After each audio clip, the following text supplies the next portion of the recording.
আপনার সাথে আপনার জেলখানায় যে ঈদগুলো কেটেছে সেই গল্পগুলো শুনছিলাম, এবং আপনি আসলে যে তরুণ বয়সে রাজনীতি শুরু করেছেন, আবারও যদি একটু ব্যক্তিগত জীবনের দিকে তাকাতে চাই, সবসময় আসলে রাজনীতিতে দোলাচল থাকছে, ওঠানামাও আছে। জেলে থেকেছেন, বাইরে থেকেছেন, রাজনৈতিক কাজে আসলে বাইরে থেকেছেন। এর মাঝে আসলে পারিবারিক জীবনটাকে কিভাবে গুছিয়ে নিলেন? বিয়েটা কিভাবে হলো, পারিবারিকভাবে নাকি নিজের পছন্দে? পারিবারিকভাবে আমার বিয়ে হয়েছে। আমার শ্বশুর অত্যন্ত শ্রদ্ধাবান ব্যক্তি, আলহাজ মফিজুল হক তালুকদার সাহেব। আমাদের গ্রামে আমার এক ভাইয়ের মতো ছিল, তিনি এই বিয়েটার সংগঠিত করেছে আর কি, মধ্যস্থতা করেছে। তা আমার স্ত্রী অত্যন্ত ভালো একজন মানুষ, আমার জীবন সঙ্গী। প্রায় 59 বছর হলো আমাদের দাম্পত্য জীবন। হ্যাঁ, এবং তিনি শিক্ষিতা, মার্জিত, নামাজ কোরআন তেলাওয়াত করে, তবে জীবনে আমার জন্য অনেক কষ্ট করেছে। আমি যখন জেলখানায় 15 দিন পর পর উনি জেলখানায় যেতেন, কত জেলে। উনি ময়মনসিংহ যেতেন, সেখানে আবার আমার মেয়ে তখন ছোট, সেই মেয়ে আমার জেলখানায় মায়ের সাথে যেত, গিয়ে বলতো, বাবা তুমি কি বাড়ি যাবে না? কবে যাবো বাবা?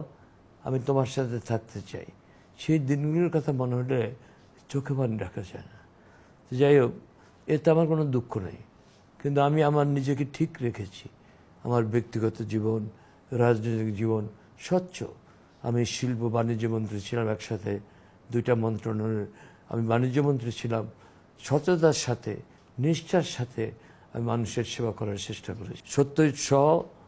9বার আমি ইলেকশনে জিতেছি, এবং আমার ভুলার মানুষের আমি ভুলার মানুষের কাছে কেউ ঋণী।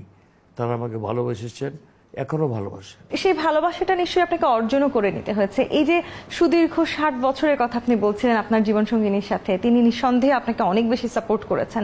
তা নইলে নিশ্চয়ই একজন তোফায়েল আহমেদ আজকের এই তোফায়েল আহমেদ হয়ে উঠতে পারতেন না। সেই সময়টাতে কি কখনো মনে হয়েছে যে আসলে হয়তো রাজনীতির জন্য কিংবা দেশের জন্য, দেশের মানুষের জন্য পরিবারকে একটু কম সময় দিচ্ছেন? না, আমার স্ত্রী বড় আমাকে অনুপ্রেরণা দিত।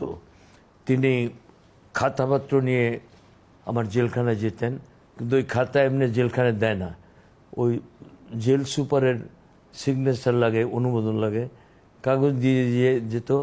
আমাকে বলতো, তুমি লেখো, তোমার জীবন সম্বন্ধে লেখো। আমার স্ত্রী আমাকে বলতো। অত্যন্ত চমৎকার একজন মানুষ। এই যে এখন হয়তো উপরে উঠলে দেখা যাবে যে কোরআন শরীফ পড়ে। আর আমার মা আমাকে যে কি করেছেন, আমার মা হল আমার শ্রেষ্ঠ সম্পদ। আমার মা আমাকে বুকে জড়িয়ে ধরতেন, গালে কপালে চুমা দিতেন। সুতরাং সব দিক থেকে আমার জন্মের পর থেকে আজ অবধি আমার জীবনটা সার্থক হয়েছে। জেল, জুলুম, নির্যাতন আমি সহ্য করেছি। বঙ্গবন্ধুকে হত্যা করার পর আমাকে পুলিশ কন্ট্রোল রুমে নিয়ে হাত বেঁধে, চোখ বেঁধে যে নির্যাতন করেছে, আমার স্মৃতির পাতা সেটা এখনও ভেসে ওঠে। আবার ময়মনসিংহ কারাগারে নিয়ে ফাঁসির আসামি যে কন্ডেম ছেলে থাকে, আমাকে সেই কন্ডেম ছেলে রেখেছে। আমি 3 মাস সূর্যের আলোই দেখি নাই, কিন্তু আমার কোনো দুঃখ নাই। এই যে আসলে এত দীর্ঘ পথ আপনি পাড়ি দিয়েছেন, এই পুরো পথে কি আপনার কখনো কোনো আক্ষেপ হয়েছে কিনা যে আজকে হয়তো রাজনীতিবিদ না হলে আমাকে এই কষ্ট, এই ত্যাগ করতে হতো না? কখনো না। এই যে আমি জেলের মধ্যে থেকে এই যে আজকের ঈদ, এই জেলে আমি ঈদ করেছি, কিন্তু আমার দুঃখ লাগেনি।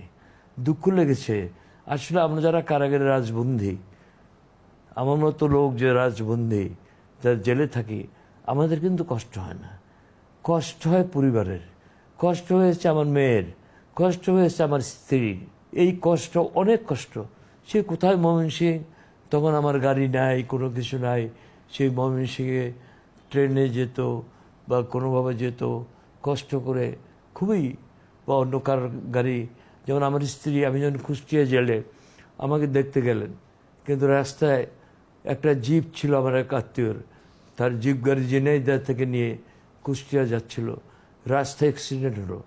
আমার স্ত্রীর কপালে 14টা সিলাই লাগলো, এবং আমাকে প্যারোলে মুক্তি দিল 1 ঘন্টার জন্য। আমি কুষ্টিয়া হাসপাতালে প্যারোলে মুক্তি লাভ করে তাকে দেখতে গিয়েছিলাম। সুতরাং আমার কষ্ট হয়নি। এত এত কিছু পরেও কখনো ভাবেননি যে রাজনীতি থেকে একটু দূরে চলে যায় কিংবা পরিবারকে একটু বেশি সময় দিই? কখনোই তো নিঃসন্দেহে মনে হয়নি। না, কারণ এটার কারণ হলো আমার স্ত্রীর সহযোগিতা। তার সহযোগিতা ছাড়া তো এটা আমি পারতাম না।